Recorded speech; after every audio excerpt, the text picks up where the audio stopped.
We know Titanic from so many stories, even a movie, but now we have its first full-sized digital scan. And nope, it's not like those models from before, where we mostly imagined what the ship was supposed to be like. This time we got a real digital scan. A team of experts really mapped the deep-sea floor around the Titanic together with the ship itself. We basically got a 3D view of the entire wreck, which is like going deep down beneath the ocean's surface and seeing Titanic as if all the water has been drained away. So, the story of the wreck started in 1985, 73 years after the Titanic went down. The explorer named Robert Ballard stumbled upon it somewhere between two submarines that also went down in that area. He was actually on a different task back then, so he didn't even have time to explore the ship properly. But as he was searching for the submarines, he realized how ocean currents affect sinking debris. He noticed the heaviest object sank quickly and left a trail of debris behind, the trail that followed the currents. Using this knowledge, Ballard made a hypothesis the Titanic had broken in two and left a debris trail as it sank. Before he found the wreck, everyone thought the ship just went down in one piece after hitting an iceberg. So everyone knew where the ship was so the adventure could start, or not. It was hard to explore it. The ship is enormous, and the dark depths of the ocean make it really difficult to capture its whole body in one go. So we mostly relied on glimpses of the decaying ship, and had to settle with teasing scattered parts of the whole picture and filling it up with speculations and stories. But in the summer of 2022, we finally got something different. A team of experts from Magellan Loaded, a company specializing in mapping the deep sea, teamed up with Atlantic Productions, who were making a documentary about the project. They embarked on a mission to capture the complete view of the Titanic. They used submersibles. Those are vehicles that go underwater, remotely controlled by a team of skilled explorers. These submersibles dove deep into the ocean. It wasn't an easy job. They spent over 200 hours collecting information about the entire length and breadth of the wreck. It was like a real-life treasure hunt. But instead of finding gold and jewels, they took something even more precious. Over 700,000 images of the Titanic from every angle possible. Yup, they took photos of every tiny part of the ship, even the not-so-interesting bits most of us would usually skip. Even mapping the muddy parts was an important part, because it helped fill in the gaps between the more exciting things they discovered. And this was a way for all of us to finally get a detailed 3D reconstruction. Even though it's been more than 100 years, you can still recognize the bow of the Titanic, covered in rust that hangs down like stalactites. On top of the bow is the boat deck, where a big hole gives us a glimpse into the empty space where the grand staircase once stood, like a window into the ship's glamorous past. Its stern is now a wild mess of twisted metal. As the Titanic went down, this part collapsed and spiraled into the seabed.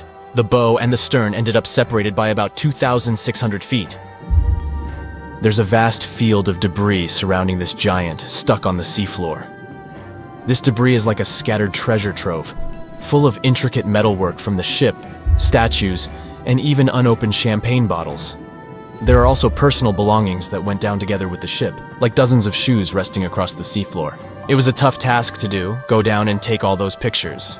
It may not sound that hard at first, considering it was the vehicle that really immersed itself into such deep parts of the ocean, not the people. But studying the ocean is hard. We haven't explored, mapped, or even seen over 80% of it. The conditions are harsh, and the pressure becomes more intense the deeper you go. And their vehicle had to dive down to nearly 13,120 feet below the surface. That's like 12 Eiffel Towers stacked on top of each other. Plus, you have strong currents in that area, so it was probably like trying to navigate through a watery maze. And submersibles weren't supposed to touch anything. Even the slightest wrong step can damage the wreck that was already so fragile. It seems like the Titanic is frozen in time, so it will always be there waiting for us. But in reality, it's slowly disappearing.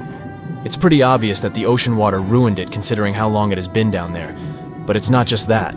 The wreck itself has become a home for a specific type of Bacteria halomonas titanicae that even got named after the famous ship. These bacteria have a special ability. They can survive inside rusty formations known as rusticles. They kind of look like icicles, those spikes of ice that form when water falls from something and freezes. These bacteria have a taste for iron, which is abundant in the ship's hull. For them, it's like a real buffet down there.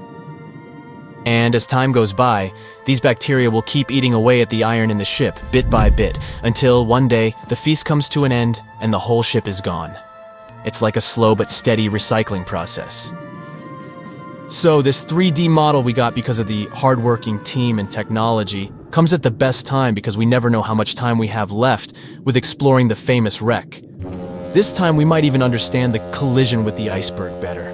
You know how movies always show the Titanic hitting the iceberg on its right side? Well, we can't even be certain about that. The scans could help us figure out if the ship actually grounded on the iceberg, like getting stuck on it. We can study the stern and analyze how the Titanic struck the seafloor. That will also help us understand what really happened during the sinking. Maybe we'll get a chance to discover if there was really a strong fire that sealed the fate of the Titanic. One theory says that the coal fire had been raging for a whole 3 weeks before the ship even took its first and last trip.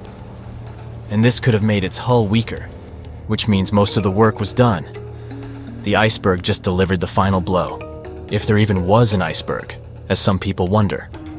There's an alternative theory they suggested where the Titanic may have actually hit a hidden mass of pack ice instead of a typical iceberg.